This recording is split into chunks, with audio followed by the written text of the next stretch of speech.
When you search on the internet how to quit smoking, you'll find tons of resources, but there is something in particular that really shines. The hypnotherapy, the hypnosis to quit smoking.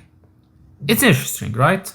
It feels like magic plus science that goes on. This is how it basically works. A hypnotherapist says affirmations in your ear to incept your subconscious into believing you're not a smoker, and when the session is finished, voila, you're not a smoker anymore. And that inspired me to create my own method of quitting smoking, which is to quit smoking through tarot cards. And it works like this. Very simple and very elegant. What's this? This is the strength card. You see, this means this is the lion. This is your cravings, right? This is nicotine. And this is you holding the lion from the neck gracefully, and you have the infinity symbol above your head. So you have infinite power and control. And that's why you will quit smoking. Now I will keep saying that for 30 minutes straight, and you'll be smoke free. Maybe you don't feel weak and you need control. Maybe you want incentives. So let's give you the Ace of Pentacles. The Ace of Pentacles is the big reward here. You see, it's coming. It's imagining how much money you will save when you quit smoking. You see, it's a big prize. It's just one big decision. And yes, that will go for extra 15 minutes. And maybe you're all about the universe, right? So I got the full card for you. This card is you jumping off a cliff. You're trusting the universe to jump from a smoker life into the unknown, the new non-smoker life. And I will keep saying that for extra 15 minutes. And that's how you get 1 full hour of tarot quit smoking reading that will help you. Now, if that sounded believable for you, even for a little bit, it's because just like hypnotherapy, it has 3 main pillars. It has the story, it has the permission, and also your desperation. And that's why basically not just tarot or hypnotherapy, but also astrology and fortune telling or even flipping a coin can help you quit smoking. It's you basically deciding to quit, and you're just getting a tool, a permission to do so. So does it actually work? Let's dig deeper. First thing to notice about the hypnotherapy stuff on TikTok in particular, it's very popular there, is that it is not a regulated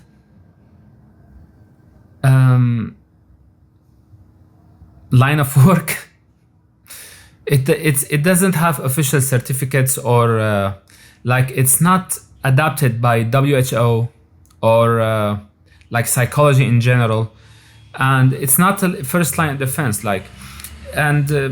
It mixes 2 concepts at once. It says like the actual hypnosis in psychology, for example, it's about testing boundaries and see what works, and they get a mix and they get a certain result with it. Does that make sense? When you have boundaries moving back and forth, the fences will have gaps, and through these gaps, they can work around with the thing that I want to work with, trauma fixing or something like that, right? But hypnotherapy doesn't do that. It basically, you see it on TikTok all the time. They do these videos where they say, you don't need this, you need that. You don't do this, you do that. You don't do this, you do that. Not because of ChatGPT format, but because at the same time they are saying affirmations continuously with deeper voice to make it cinematic. That's what they're doing, basically. And you search the YouTube, it's the same shit. You find music, you find frequencies or whatever. At one time, I found a video for someone who was quote unquote hypnotherapist at that basically he like shaped his hand palm and got close to like a heavy smoker or so he said, and just 1 minute or two, and then the smoker snapped as non-smoker, and just like that he's not smoking. Is that what I've been missing for 12 years of smoking 30 cigarettes per day? Maybe my cousin who got a heart attack and passed away at 40, maybe that's what was he missing. He didn't play with his hand enough, right? So what do we want from this actually? Like when people go to hypnotherapy, what do they want? They want, like I mentioned, the permission first, and second, they want to feel in control, or even in this sense of feeling in control, they also want to like have a ritual that says, I am not a smoker anymore. That's the whole idea. But the decision is already made. Like when I'm talking about permission, the decision is already made. You already don't want to be a smoker. You're just looking for a story to fill.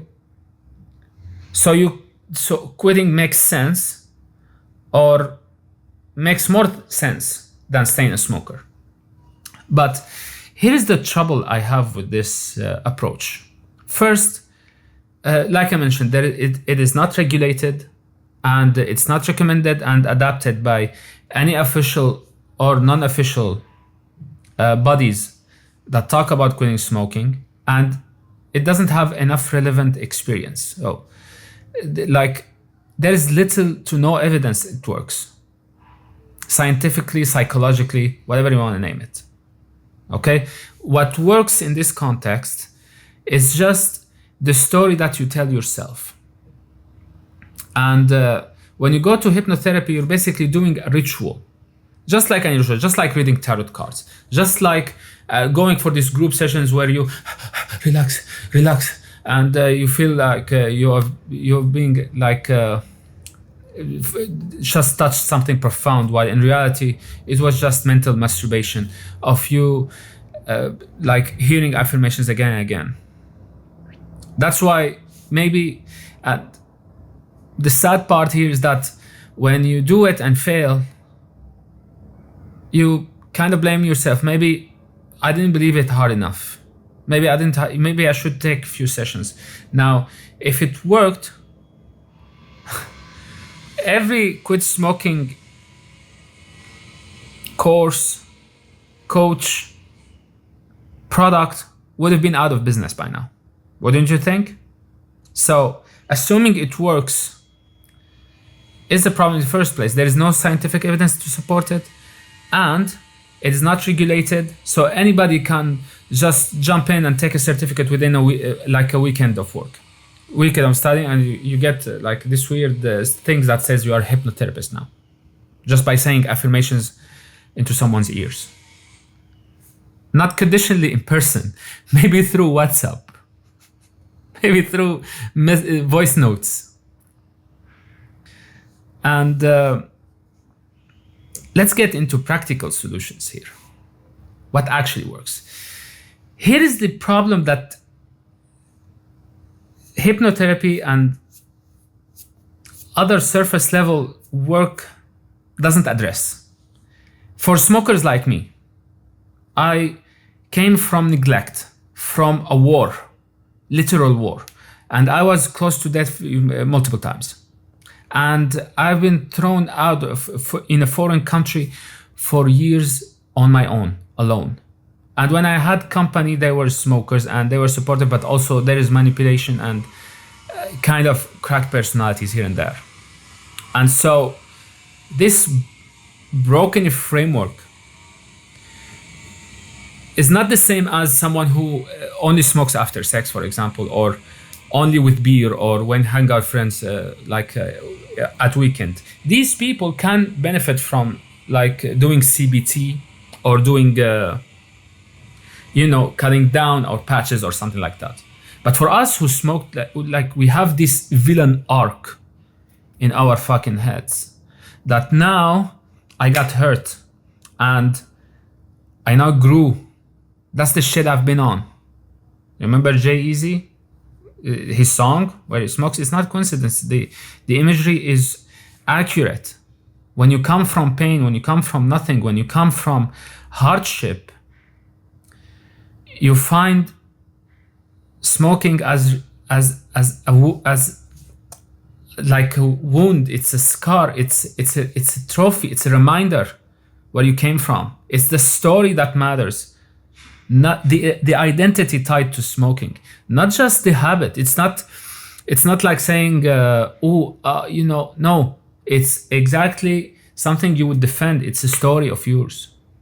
That's where my coaching comes in. It's the exact opposite of hypnotherapy, where hypnotherapy says, I will carry the subconscious world for you. You are this, you are that, you're not this, you're not that, whatever, for like 20 minutes straight. Me, I will tell you, I will grab you by the hand and tell you, this is the war. This is war. This is not comfort zone. This is war. We're going in. I will lead the way for you. I will tell you where to go. I will tell you what to fight now and what to leave to fight later. But you carry the sword. You carry the knife, not me. And so you will need to take action to make it actually in quitting. And this kind of quitting is what transforms you into an actual non-smoker. These experiences that you get through the journey is what makes you a non-smoker, not just some magic pill or just a sudden awakening. The closest to relapsing for me was when I was, I mentioned it before, I was having this hard conversation about divorcing and my friend was mediating and my body just didn't want to go there. And so I asked my friend for a cigarette. He refused. I didn't insist. I didn't go by again. I took it as a signal that something is fucked up and I need to be really careful of what's going on. Okay, no hypnotherapy can tell you this because most of them honestly, either they haven't been a smoker at all or it's just they get these 5-star reviews from emotionally filled people who just needed this small permission to take a step, and when they took it, they felt grateful. It kind of automatically works. It's exactly like buying. The late George Carlin said it best. It's exactly like buying a motivational book to get motivated to get to work. Well, you are motivated to get the book in the first place, right? So why don't you just skip buying the book and get to work? Wouldn't that make more sense? Cut the middleman. And that's what actually sticks long term. Remember, we're talking about long term here. Staying smoke free for 6 months, 1 year, and forever and ever. Okay? By the way, a lot of people smoke and relapse at 4th month, 6th month, something like that. Not just the first few days or few weeks. Okay, these are physically the hardest, but psychologically is the rest. The villain arc is still there. You need to work on the story. You need to figure out why you smoked in the first place. You need to face it for what it is. Long-term quitting, the villain arc that we live in, this archetype that I came from pain, is what keeps you a smoker. It's not the nicotine, not the friends, the cues, the coffee, not all of that. It's the story that you tell yourself. Okay, so you can try it, but as the evidence suggests, it will not lead to anywhere because you already made the decision. You can go do it on your own. You don't have to get permission to do it. You can just do it. All you need to do is to take a first step towards yourself. Understand why you smoked, how you smoked, what their conditions were. You separate the story. You read it as it is, instead of making this giant, huge story that you cannot unpack with ease, and that's how you stay stuck in bad habits for a really long time. Okay? The next video will be addressing directly the cravings and how to handle them properly without flinching and good news. The community I'm working on is almost done. I'll be announcing it soon, within 2 weeks, hopefully, if everything goes as planned. Until then, stay safe. Don't do hypnotherapy. Or do it. I don't, like, honestly, I don't know if it works or not, but good luck either way. Stay safe and take care.